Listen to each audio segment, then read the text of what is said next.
Eu queria, de novo, reforçar uma crítica aos péssimos clássicos paulistas, e isso não tem acontecido de hoje. Isso já vai se tornando até um ciclo, porque já vem de bastante tempo. Cada vez que você vê um clássico do Rio de Janeiro, depois assiste um aqui de São Paulo, pelo amor de Deus. E o futebol paulista precisa tomar vergonha na cara, porque não é à toa que o Rio de Janeiro vem, por exemplo, de 4 conquistas consecutivas de Libertadores. Será que isso não quer dizer nada? Será que o fato de que o Flamengo ganhou o último Campeonato Brasileiro, o Botafogo o penúltimo, também não tem, não aponta para nenhum sinal? Alguém vai dizer, mas o Palmeiras ganhou os 2 anteriores. É verdade, o Palmeiras ganhou os 2 anteriores, mas tirando os clássicos, os campeonatos que o Palmeiras ganhou, e o Palmeiras aqui em São Paulo vai se tornando um mundo à parte, o último título brasileiro de um paulista foi em 2017, né? E vejam, eu disse que o futebol carioca venceu as 4 últimas Libertadores com 3 times diferentes. É um fenômeno diferente, sabe? Que vai na contramão do que acontece aqui em São Paulo. Aqui em São Paulo a gente tem quase todas as conquistas recentes concentradas em um único time. Pelo menos lá no Rio de Janeiro espalhou um pouquinho. Então, o futebol paulista é obrigação de jogar mais. Essa maldita praga aí da torcida única, porque a segurança pública em São Paulo ela não é competente, minimamente competente o suficiente para dar segurança ao torcedor que vai no estádio.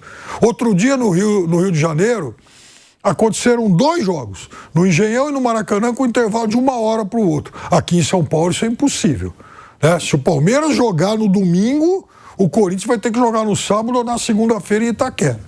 Porque não pode, porque a segurança pública em São Paulo não dá conta de garantir um mínimo de segurança a torcedores se a cidade fizer 2 jogos em horários mais ou menos similares. E, assim, uma coisa que me incomoda, até aí falando do futebol em geral, eu incluo o Grenal também, né, o Grêmio Inter, que foi sábado, que foi um jogo horroroso, né, foi um 0-0 horroroso também, é que eu acho que há pouca preocupação com a comunidade do futebol, né, incluindo todo mundo, inclusive nossa área, todo mundo, acho que há uma preocupação pequena com o jogo de futebol. Acho que cada vez mais há uma preocupação com o entorno do futebol, com coisas irrelevantes. Se brigou, se não brigou, se fez, se não fez. Eu tô nem aí o que os caras fazem. Eu não ligo nem um pouquinho pro que um jogador faz fora de campo, então menos ainda. O cara quer passar a noite bebendo, o problema dele, não tem nada a ver com isso. É um problema de cada um. Mas há muita preocupação e os jogadores entram nessa pilha e os dirigentes, que qual era o assunto antes dos clássicos no fim de semana? Era picuinha se adiou o clássico Fla-Flu, aí o Palmeiras faz uma nota, aí reclama. Ninguém fala do jogo de futebol, cara. Ninguém se preocupa com a qualidade do jogo. Por isso que vira um jogo cheio de empurra-empurra, de confusão. E não tem jogo. Se tiver empurra-empurra, confusão, briga e tiver jogo, beleza. Mas o que me incomoda não é uma coisa puritana. O que me incomoda é que não tem jogo. Não tem. E o Grenal é a mesma coisa. Grenal quase sempre é mais uma briga do que jogo. Se retirar a bola, ninguém repara. Se alguém aparecer lá de fininho, tirar a bola do campo, não tem mais bola no campo, ninguém repara. Vão demorar uns 10 minutos para reparar. Nossa, tá faltando alguma coisa aqui. A bola tá faltando. Sim, a preocupação não é com a bola, com o futebol.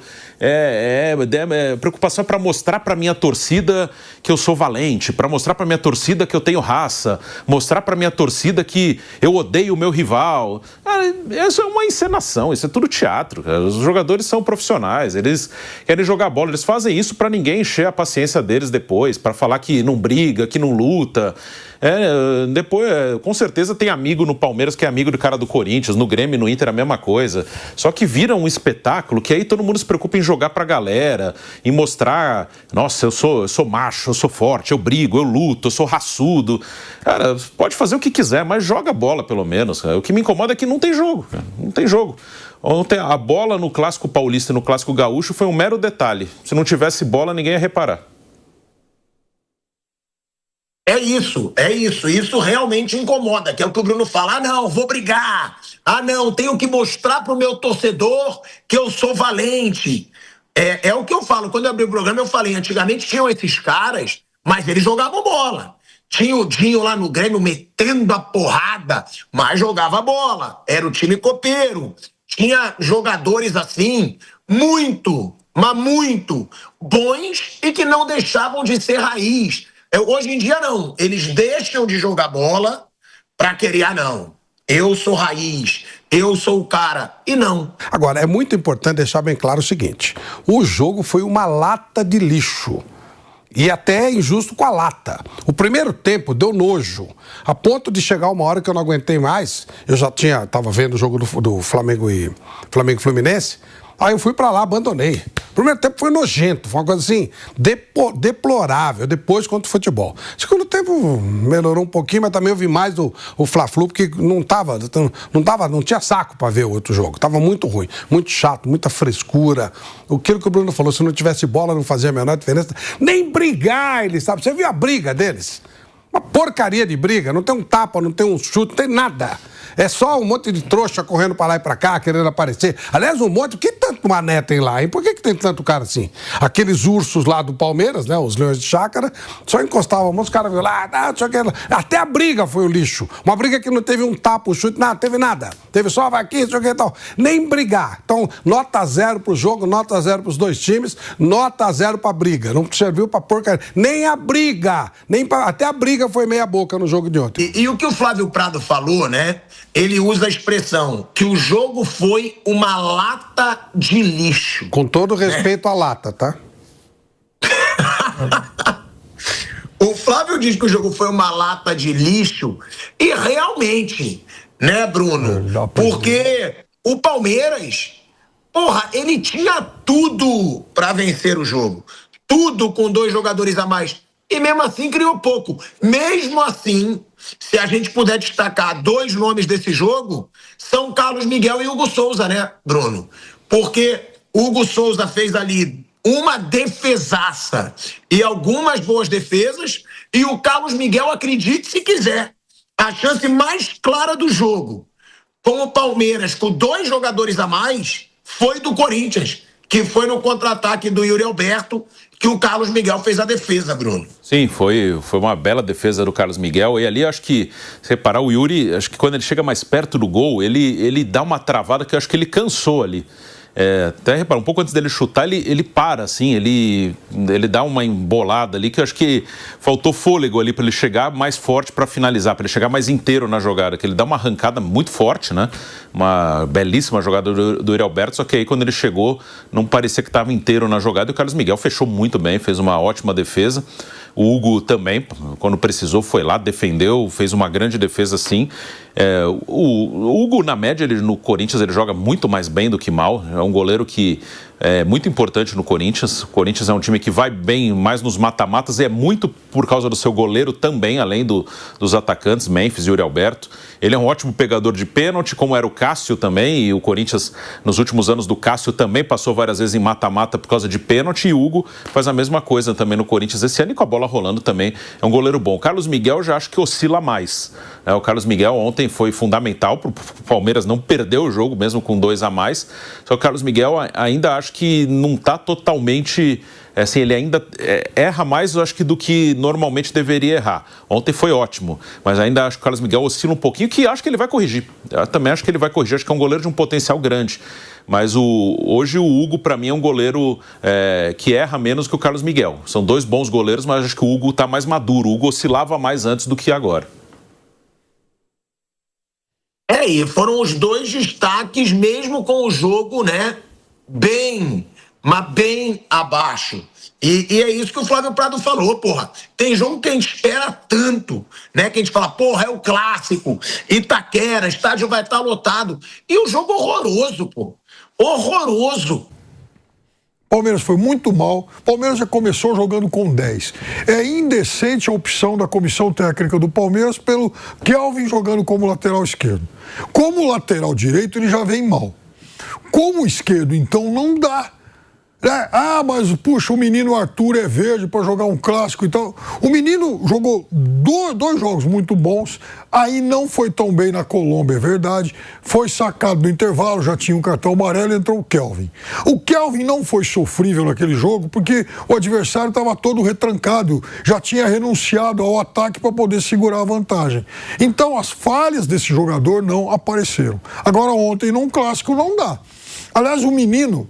Na primeira bola, Da primeira vez em que ele tocou na bola, ele dá um chapéu no marcador, provoca um lance que gera um escanteio, aí no escanteio o Felipe Anderson, como sempre, de onde menos se espera, de onde não sai nada mesmo, já dizia o Barão de Itararé, ele arma um contra-ataque lá pro Yuri Alberto. Esse é outro questionamento. Por que a comissão técnica do Palmeiras insiste com esse jogador? Porque foram eles que indicaram lá atrás, então tem que bancar o investimento, porque o jogador custa caro.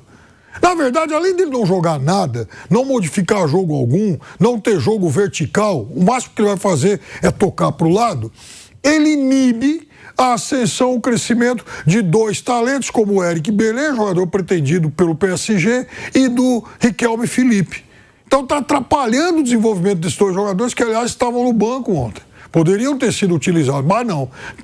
Na ordem de preferência da comissão técnica do Palmeiras, o Felipe Anderson está na frente. Então a comissão técnica do Palmeiras é muito responsável também pela péssima qualidade do jogo mostrado pelo Palmeiras em campo e desperdiçou 2 pontos contra o adversário. Veja, se o Corinthians, com 11...